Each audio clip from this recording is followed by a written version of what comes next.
Here in this problem, block of mass capital M is kept on frictionless surface and a rod is hinged at the lower point. A small ball of mass small m is attached to the rod. Length of the rod is L and it is given that block is gently pushed. Here it is gently pushed so that its initial velocity is 0 and released. It is given that ball loses contact with block when angle with vertical made by the rod is 60 degree. Then in that case, we need to find ratio of capital M to a small m. Let's see how we are going to do it. First of all, to solve this problem, let's have the strategy. First strategy we can think of like ball is pushing the block. So here we can apply normal constraint. First strategy.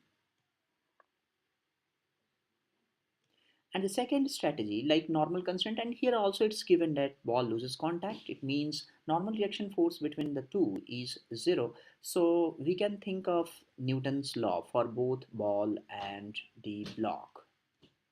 This is our second strategy. And the third one will be maybe to apply conservation of energy if needed. So basically we will apply these concepts. Fine.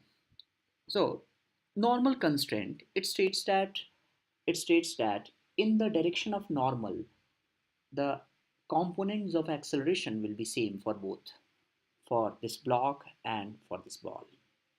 So let's say at any instant of time at general angle theta, acceleration of the block is a, and here we can see that for this rod which is undergoing circular motion at an angle theta, so here the ball will have both acceleration, the tangential and the normal. This is the normal acceleration and this one is the tangential acceleration. So in this case, if we see what are the forces acting on the ball, one will be the tension exerted by the rod, another will be its mass mg, and other force will be normal reaction force exerted by the block. And for this block, we have the normal reaction force exerted by the ball. That's the only horizontal force. And its acceleration is a. So using normal constraint, we can say capital A is equal to at. This angle is also theta. This 90 minus theta, this angle is theta.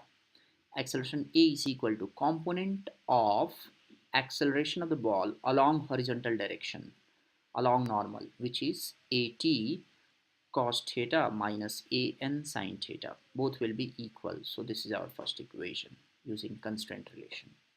This one using first equation. And then we can see laws of motion for both block and the ball. So for this n is equal to ma for the block. So when theta is equal to 60 degree, normal reaction force is 0 as per the question. So we can say that a is equal to normal is 0. So this will be 0 when theta is equal to 60 degree. And this, let's say this is second equation, and we have another equation that is for the ball along a tangential direction. What are the forces in tangential direction? That is mg sine theta minus n cos theta, and that is equal to mat, mass times tangential acceleration. We can also see that normal reaction force is going to be 0. So we can say at is equal to g sine theta. Let's say the equation number 3, and we have for the normal component we can say tension mg. So I'm not gonna write the normal equation like net normal force is equal to m omega square r, because it's not needed at this point, because tension will come into picture. So I'm not writing it down. So we have this thing at is equal to g sine theta, and this, and for this, from the first equation, since we have acceleration a is 0, we can say at cos theta that is equal to an sine theta, and at is, by the way, g sine theta, and g sine theta times cos theta is equal to an is omega square L, normal acceleration, or the centripetal one is omega square L times sine theta. So we have sine theta gets cancelled, and we have omega square is equal to g over L, and cos 60, here theta is equal to 60 degree, so I'm putting omega square is equal to g over 2L. This is our equation number 4. Now we see that we need conservation of energy to establish relation between capital M and small m. So we can also apply the conservation of energy here. Conservation of energy means, let's say at any instant its velocity is v. So using this conservation of energy, I'm writing here conservation of energy, that is half m v square plus half m, velocity of this is omega times L, right?